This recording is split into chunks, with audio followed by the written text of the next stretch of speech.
নমস্কার। আজকে আপনাদের জন্য পাঞ্জাবিতে কলকার কাজ নিয়ে চলে এসেছি। চারিদিকের যা ভয়ানক পরিস্থিতি, তাতে কারোরই মন মেজাজ ভালো থাকার কথা নয়, আমারও নেই।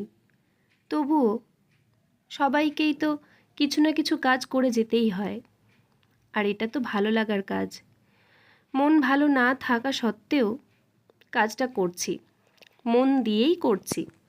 আর সত্যি বলতে এই কাজটা করতে করতে মনটা কোথাও যেন একটু ভালো হয়ে উঠছে। আশা করছি যে হয়তো আগামী দিনে আমরা ভালো কিছু পাবো। আশা তো করতেই হয়, তাই না? তো যাই হোক, এবার কাজে ফেরা যাক। দেখতেই পাচ্ছেন একটা পাঞ্জাবিতে কলকার কাজ করছি। এই কলকার কাজটা কিন্তু বেশ ভরাট একটা কাজ। আর সত্যি বলতে আমি প্রথমবার এরকম ভরাট করে কোনো পাঞ্জাবিতে কাজ করছি। পাঞ্জাবিটা শেষ হওয়ার পর আমার নিজের তো বেশ পছন্দ হয়েছে। আপনাদের কেমন লাগছে অবশ্যই আমাকে কমেন্ট করে জানাবেন। আর পাঞ্জাবিতে রং করার সময় অনেকেই ভাবেন, পাঞ্জাবি বা কুর্তি অনেকেই ভাবেন যে কী রং আপনারা ব্যবহার করবেন। সেক্ষেত্রে বলে রাখি, অ্যাক্রেলিক কালার, ফেভিক্রিলের যে অ্যাক্রেলিক কালার হয় সেটা আপনারা ব্যবহার করতে পারেন। যে কোনো রঙের দোকানে গেলেই আপনারা সহজেই পেয়ে যাবেন। এখানে গোল বলগুলো করার জন্য আমি ইয়ারবাড ব্যবহার করেছি, যেটা খুব সহজেই পেয়ে যাবেন আপনারা। আরেকটা জিনিস অবশ্যই আপনারা খেয়াল রাখবেন, যে কোনো জামা বা পাঞ্জাবি কুর্তি যে কোনো জিনিসে যখন ফেব্রিক করবেন, দুটো কাপড়ের মাঝখানে অবশ্যই করে একটা খবরের কাগজ বা শক্ত কোনো কার্ডবোর্ড দিয়ে তারপরে আপনারা রং করবেন, নইলে রংটা দুদিকেই লেগে যেতে পারে। খুব সাবধানে করতে হবে। আর ধৈর্যের কাজ তো অবশ্যই, যে কোনো কাজই মন দিয়ে আর ধৈর্য ধরে করলে তার ফলটা খুব ভালো হয়।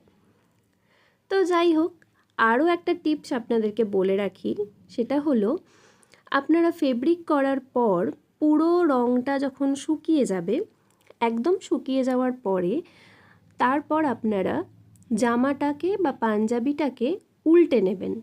উল্টে নিয়ে তার উপর ইস্ত্রি করবেন।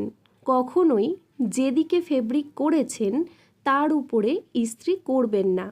আর যদিও বা করেন, তাহলেও একটা হালকা সুতির কোনো কাপড় বিছিয়ে নিয়ে তার উপর করতে পারেন। তবে আমি বলবো, এত হাঙ্গামার থেকে জামা বা পাঞ্জাবি যেটাই হোক সেটাকে উল্টে নিয়ে তারপরে আপনারা পাঞ্জাবি বা কুর্তি সেটা ইস্ত্রি করে নিতে পারেন।